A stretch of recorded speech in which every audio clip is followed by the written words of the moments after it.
Statistics Canada records show that in 2021, 32.9% of Canadians aged 25 to 64 had a bachelor's degree or higher. That's 1 in 3 people. This trend is on the increase. What are students studying in university nowadays? According to the University of Potomac's article, What the World Wants to Study, the third most popular choice was business. In second place, we have computer science. And in first place, we have psychology.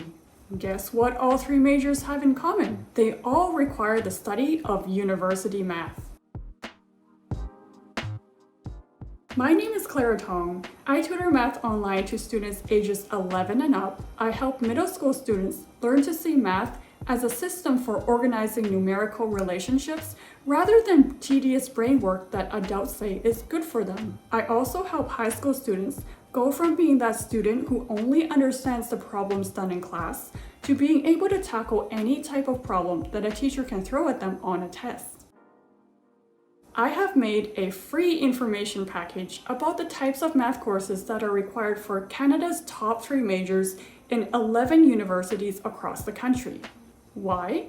To give students the necessary information to make the correct course planning choices. For example, if your first year math class has a minimum percentage prerequisite, but you only fulfill the admission requirements, you will either have to take pre-calculus at a college to upgrade, or take the non-credit upgrade course at your university. Why spend money on upgrade courses when you could have done it in high school for free? The information is presented as if you graduated from the province where the university is located.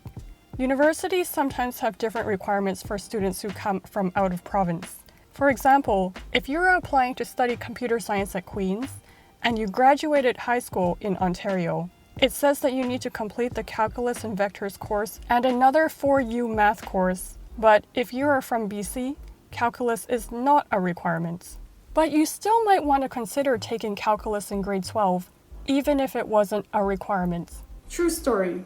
A former student of mine from BC had never taken a calculus course before, but he was accepted into computer science at Queen's University. In Math 121, the professor taught the course as if the students had already taken high school calculus.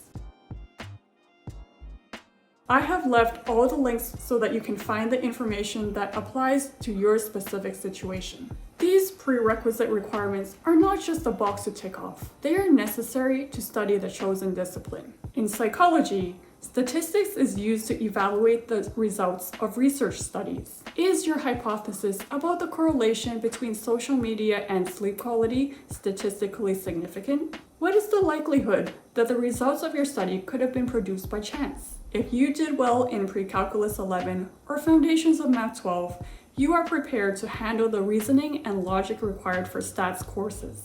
In business, statistics is used to guide decision making. Given that there is an average of 10% no-shows on your airline's flights, what is their expected revenue over the long run if you oversell your seats? Most universities require 1 term of calculus, which requires a strong foundation in pre-calculus. Differential calculus can be used to solve problems like rate of change of production levels and profit maximization. More importantly, studying calculus also helps you develop the analytical skills required for problem solving in business. Computer science programs require the study of a lot of math. Not only is there calculus and statistics, there's also linear algebra and discrete math. As someone who isn't as familiar with the kinds of math that you study in computer science, I've enlisted the help of a programmer who will now explain how math is used in computer science.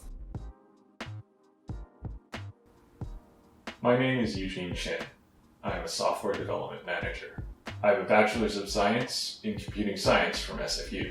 University computer science is more theory-based, so it involves a lot of math. The extra math that you will need to study beyond calculus, linear algebra, discrete math, and statistics will depend on the courses you decide to take in upper division. If you choose to study computer graphics, you'll need to get into vectors, geometry, matrices, and differential equations.